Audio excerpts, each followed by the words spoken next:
Hi, my name is Phil Metzger, and in 1992 I moved to Moscow, Russia.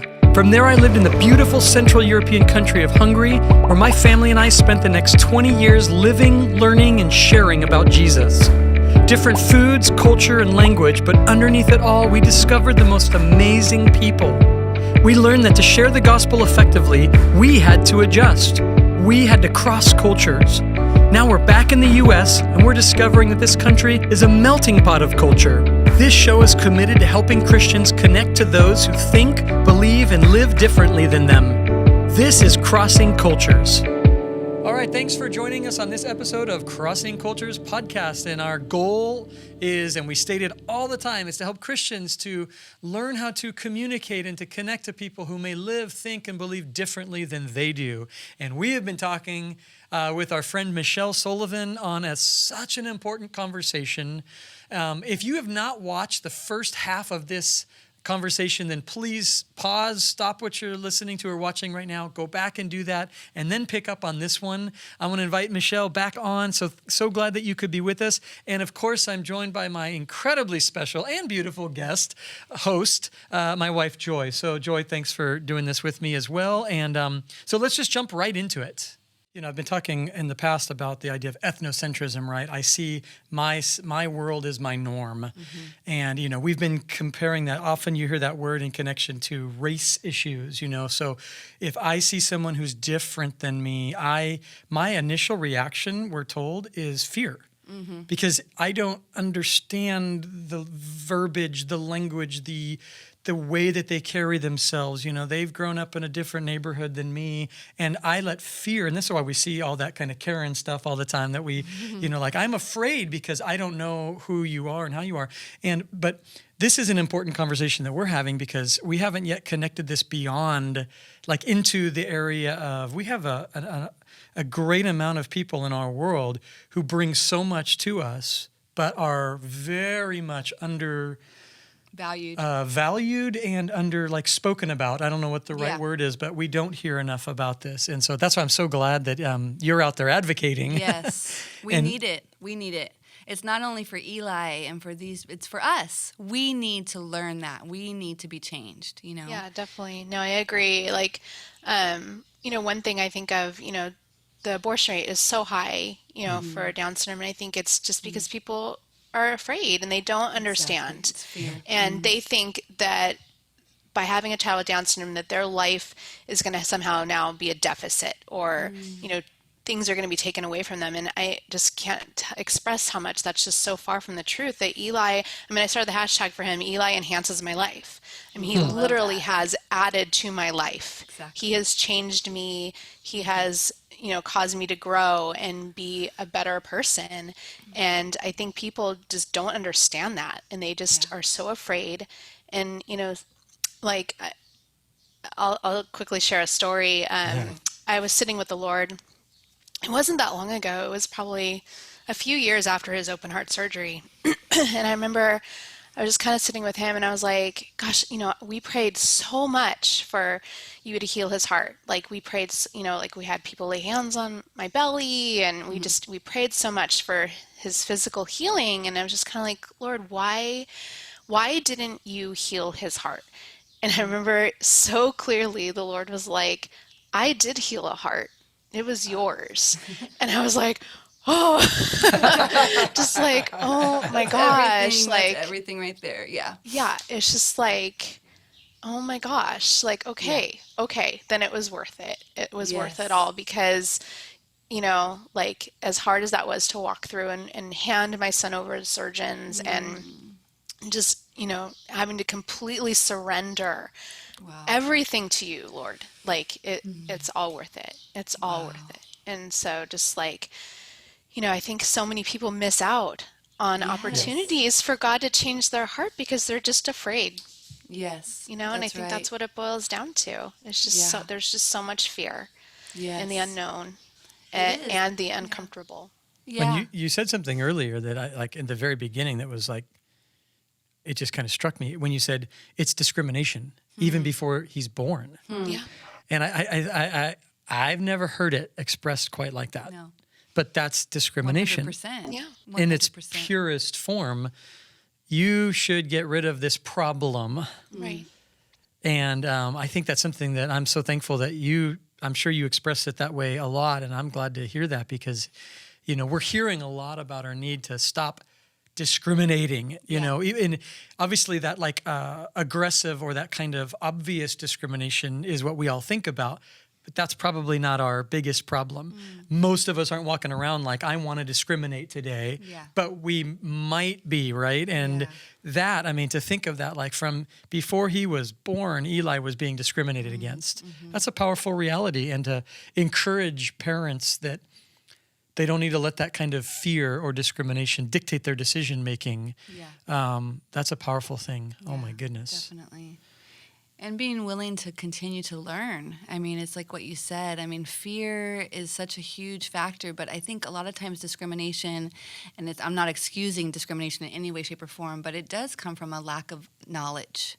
So often not taking the time to learn and understand, and whether it's just cultural things that we've just like, well, that's all I've ever known. I've only known one person in my neighborhood who had disability and they were X, Y, and Z, or whatever our experiences may be, and we're not willing to continue to develop and grow and keep pressing and having people in our life to actually, my son is like this, or my daughter is like this, and actually I'm not that stereotype, or whatever it is, like being willing to continue to broaden and learn and develop our understanding of special needs, people different than us, and there's just so much more education. And I think that these conversations provide that. Like we just providing like conversation. Let's just bring it to the table and let's talk it out. Because we don't have the answers. I know for myself, even meeting with people that I love so much with disability, and I can feel very intimidated because I don't feel like I have the tools sometimes to know what is the best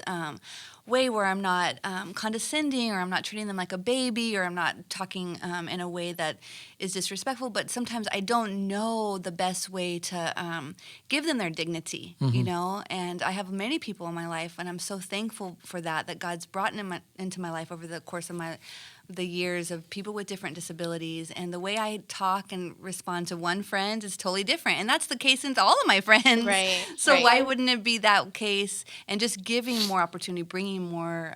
But I'm curious, like, what do you have to, like, what would you say to that, Michelle? Because I think it's a thing, whether it should be is not. It just is. Right. Like, how do people push past that, or how would you encourage people to push that? And obviously, it changes with age. Where the difference between like talking to an adult or a teenager or a 2-year-old, we all speak differently to it. Eli's 7 now, and now Eli's 7. So, what would you say to that? How would you encourage people or challenge us in that? Yeah. So for me, I remember one of the first thoughts I had when we got his diagnosis was I was terrified of adults with Down syndrome. And I was like, okay, but I have to push past this and I have to figure out a way to get over my fear.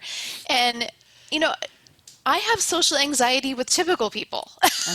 And so, and I, like I was saying earlier, like I was never really exposed to people with disabilities growing up at a private school. And then later I did go to a public school, but they were all, shuffled off into the back room. And so I really didn't have any experience in my life, in conversing with people with disabilities. And so I forced myself to go to things like buddy walks and just walk up, and I had to get over my fear. And obviously, like after my first couple of conversations, I was like, this was a silly fear, but you don't know what you don't know.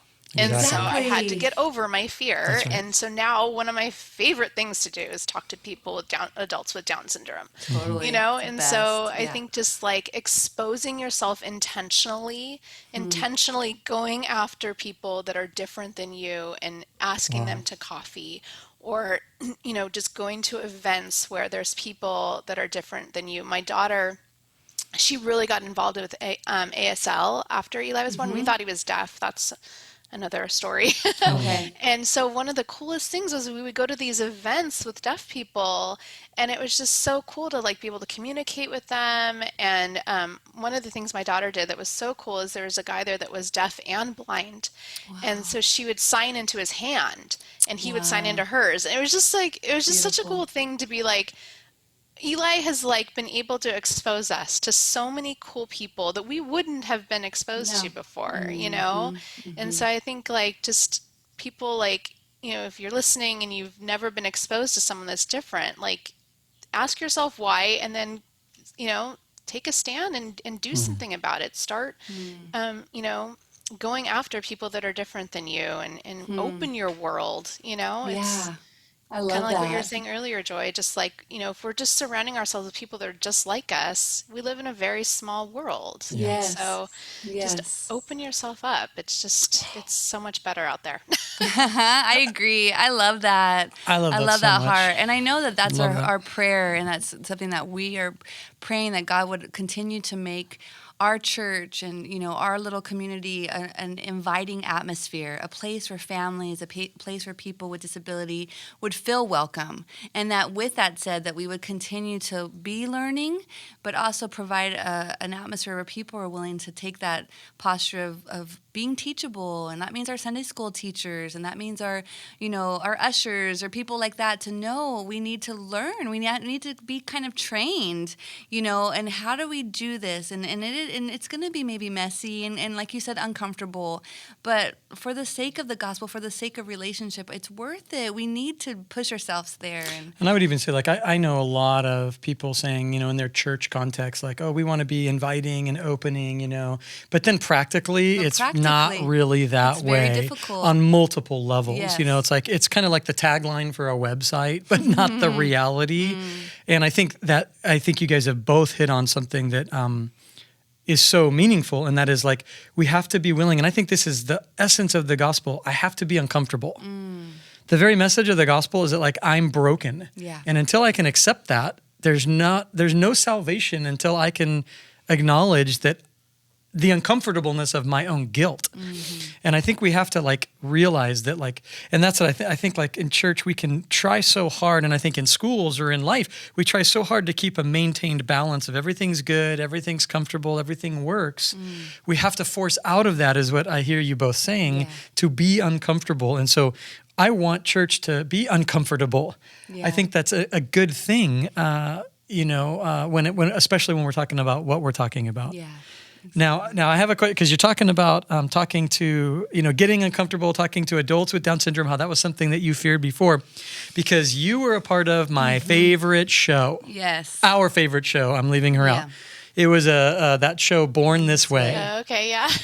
Oh my gosh. Our whole family absolutely loved that show. We were like we binged it, and we were we definitely addicted binged it. and so disappointed when it was not happening. I mean, these know. became our best friends. Oh, we got so attached to so many of the characters. love it. Online, of course. Yeah. I Yeah, mean, through the TV, and then, but it was doing so much of what you're saying. It kind of like just put this familiarity and this like Yeah. connection with these people that we were like, I want to know them. And Right. these people are wonderful, beautiful Cool. people. And then to see your little like yes. And so, appearance on yeah. there. Then all of a sudden, there you were on the show with Eli, and we're like, boom, what is we were going on? freaking out. I recognized Eli right off the bat. I was like, I recognize that little guy. How old was he when you guys were on that show? Oh gosh, that was a while ago. He was probably about 3. Okay, Wow. tiny. That was so fun. Yeah. Yeah.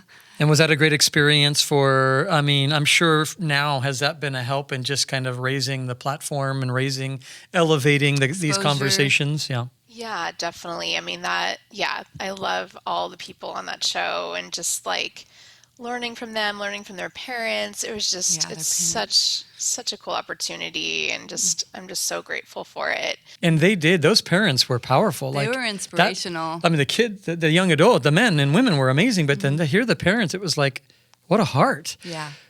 Is this something that is this like, do we have things like that across America? Like Born This Way?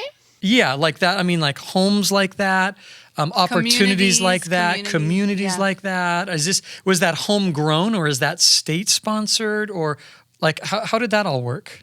Yeah, so every family that we've met has just been so incredible. I think, obviously before we had Eli, we weren't exposed to the Down syndrome community. So it's just Sure. like, it's just been so cool, like getting to know all these people, and just like everyone just has just a heart of gold. And it's just like, it's just the most amazing community, and I'm just so grateful. But yeah, all the families that were on the show are California based, and I think that's just for Okay. ease of like Sure. filming.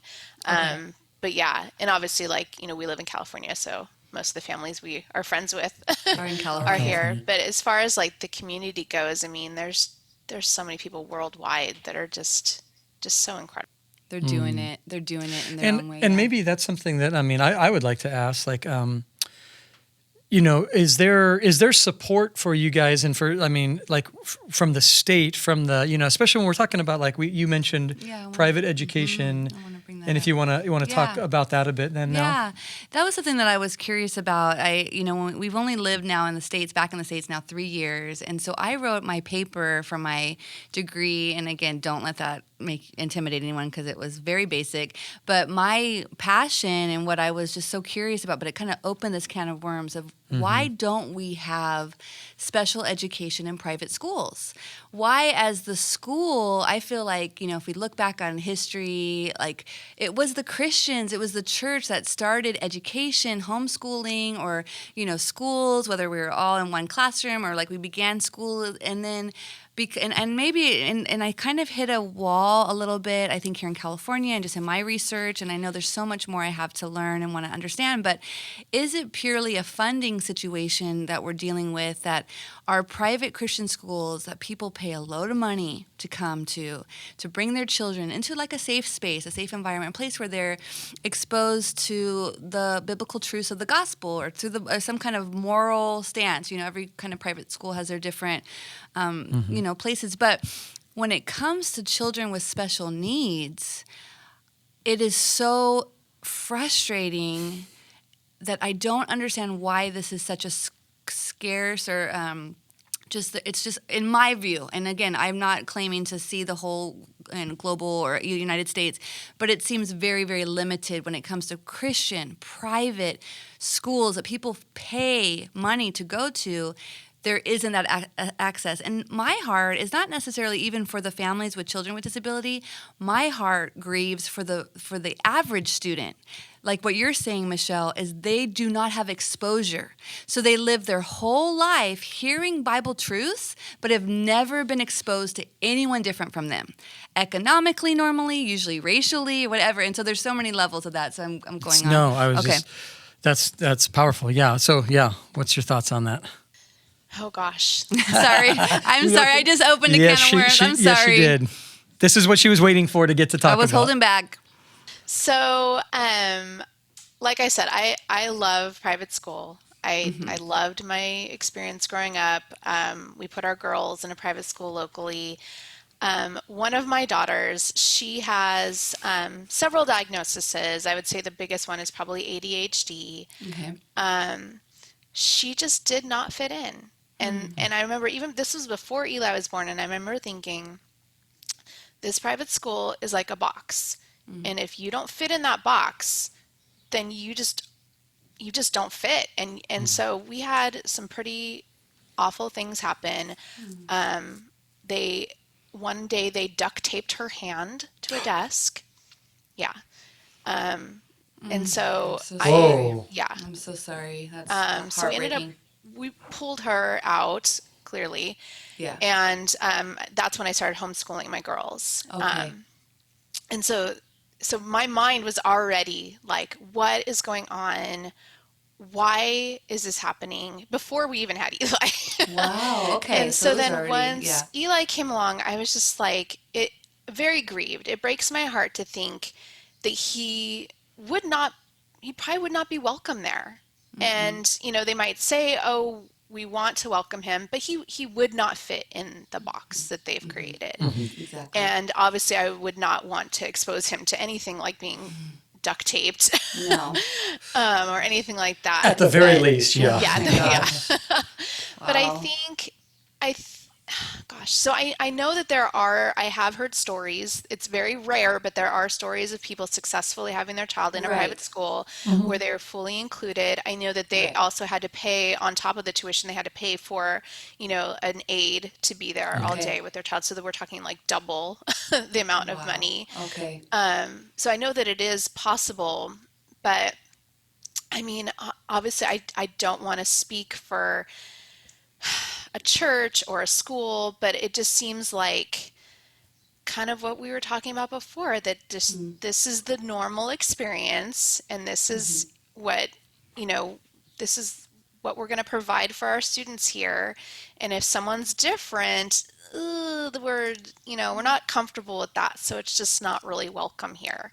Okay. And Yeah. so right now Eli is in a really awesome school. It's a charter school. Okay. Their vision and their values are just full inclusion. So everyone's Awesome. included.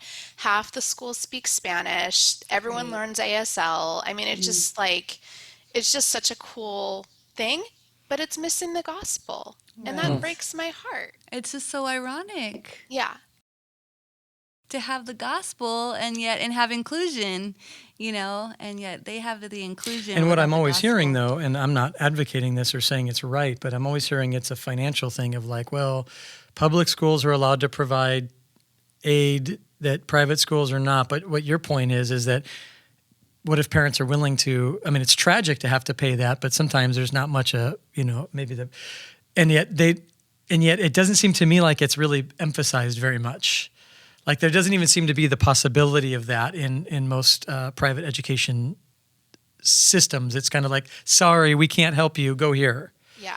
One thing that's cool about the school that Eli is in is they don't even have any aides that come into the classroom. Oh. The way they told me, like when we started kindergarten, I asked about it. I said, is that something, like, what if he needs that? And they said, we see the other children in the class as his aides. Like if he needs love help, that. they're going to be the peer tutor and they're going to come Exactly. along and help him. And at first I was like, oh, we'll see how this goes, but it's working. That's That's amazing. so good, and what a benefit to his classmates that my- they get the exposure and Everything they we've get been to talking about. Wow. Yeah, these kids are going to grow up and they're going to be the type of people that hire Mm-hmm. people with disabilities. That's right, because they see the benefit, they see the Yes. value. Their I best love friend this. I was love different and this. unique, and That's wow. everything. And so, what are the grades for that? Like, what is how far does this go? Yeah, right now his school goes up to 6th grade.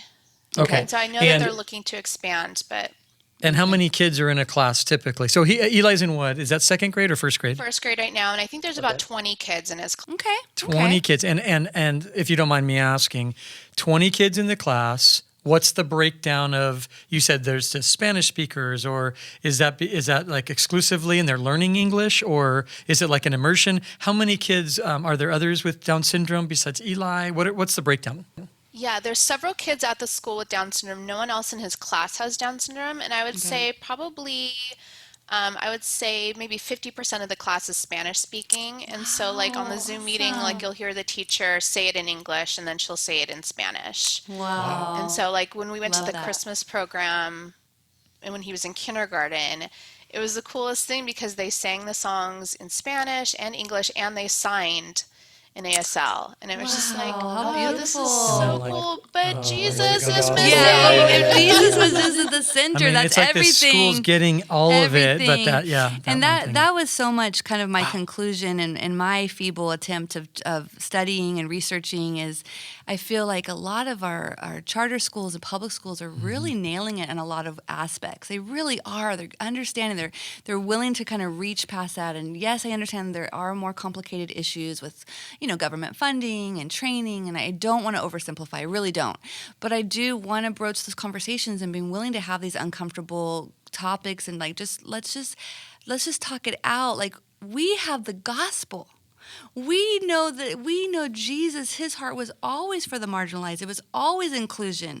This is not a new concept. This is not like a trendy new concept that we're about inclusion. This has always been, for me, the gospel and inclusion are always simultaneous. It's never just like a new kind of like, oh, now we're just getting into that. No, that's always been the heart of Jesus as I understand his heart, as I'm learning his heart.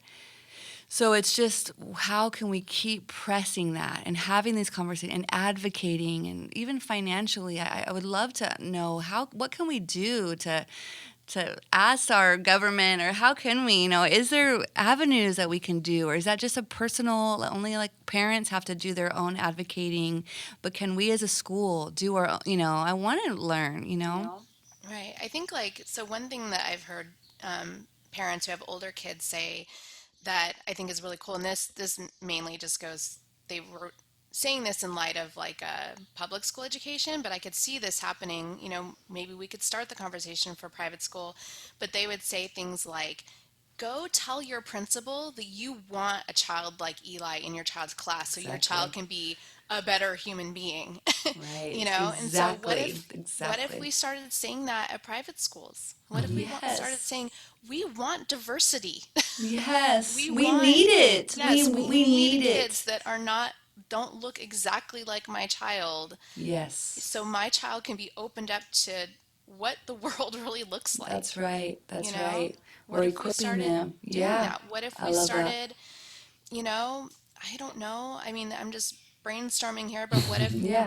what if we started a fund to like, pitch in and help out a parent who needs, an aid for their child in the class, or, I love that. I don't know. I mean, there's got to be a solution, right? Yeah. And we have to start somewhere. And we have to start, And this is the time, you see there's so much like press right now for, and I don't mean like on the news press, but like there's a push right now to acknowledge that disenfranchisement covers a lot of, we've had Black Lives Matter. We're talking about Asian lives mattering, and stop Asian hate now. And today we're talking about the importance of people who have unique learning experiences. How do we normalize that? How do we normalize that in our churches? How do we normalize that in the places where we have historically as Christians been the ones to connect to the disenfranchised more than anyone? If it's not the hospitals, it's The been orphanages. orphanages, it's been missions, it's been schools, and yet as the more we did, then the state realized they need to get involved because there is an issue that's bigger than any one church. But That's right. what happened is it kind of got taken over now by that. And we still have a place. Yeah, we do. And it doesn't have to be we don't have to compete against the state. We're not enemies with our government. We're not, and I think that's something that churches have to acknowledge. I'm not fighting against the culture of my government. There's things I agree with them and there's things I don't agree with them. There's things about me I still don't agree with in my own life. So Exactly. I don't need to get all on them when I'm still wrestling through my own. But this is our time to be advocating for this. You've got a podcast. It's called Advocate Like a Mother. You've been doing this for how long now? Yeah. Well, I started, I think it was 2018, and then I stopped for a while. My mom was put on hospice, and there's just some other things going on in our life that I was like, I can't, I can't right now. So we recently started up again. So I think we have like 25 episodes out. Yeah, she's been listening to it, and I get to listen to it through her. And so anybody who's listening to this, I really want to encourage you to check out Advocate Like a Mother. Yeah. It's very meaningful conversations that Yes. people need to hear. And if you're trying to get uncomfortable in a realm that you've never been a part of, this is a great podcast to jump in because you guys are incredibly just kind and thoughtful, and it's engaging. You guys, it's a really good job. It really is. It really is. Yeah. Well, I want to thank you. I mean, we've been talking here for almost an hour. I want to thank both of you. This is so fun. Thank you. I'm going to have you on more. And Thank you, Michelle. Michelle, thank you for being a part of this. It is, it's a conversation. And listen, we want to just personally not only thank you, but we want to keep growing and learning from you. Yes, we do. So like I'm already planning my trip up to learn from this charter school too. Yeah, we're going to go I'm up coming there. up and Yeah. we'll have to all get coffee and we want to get to keep learning and growing and learning Yes. from you guys and learning from Eli. That's right. Yeah, I know. I already told you this podcast does not replace our coffee date. We still get to have one. We got to connect and spend time together. Yeah. Yeah, this is not a substitute. No, this yeah. is not a substitute. But thank you for what you're doing. Thank Yeah. you for just being out there. Keep doing it. Please don't stop. I'm sure it can be tiring and wearying at times, but it's making a difference. It's Yeah, making a thanks for difference not in our giving life. up, for having Yes. hope. Yeah. Your whole platform is about hope, and that's Yes, fantastic. Really. Thank you. Thanks, you guys. And thank you for what you're doing. I think it's so important and so necessary just for people to be hearing these conversations. Yeah, well, thanks for saying that. definitely. And all right, well, you guys, thanks for watching this this episode of Crossing Cultures, we've been joined by Michelle Sullivan. She's got a great podcast, Advocate Like a Mother. She's got an incredible, cute clothing line, Littlest Warrior, for her buddy Eli. And I get to be joined these last 2 episodes with my lovely wife, Joy. Looking forward to the next conversation. So just stay tuned and you'll be seeing more of our podcasts. Take care.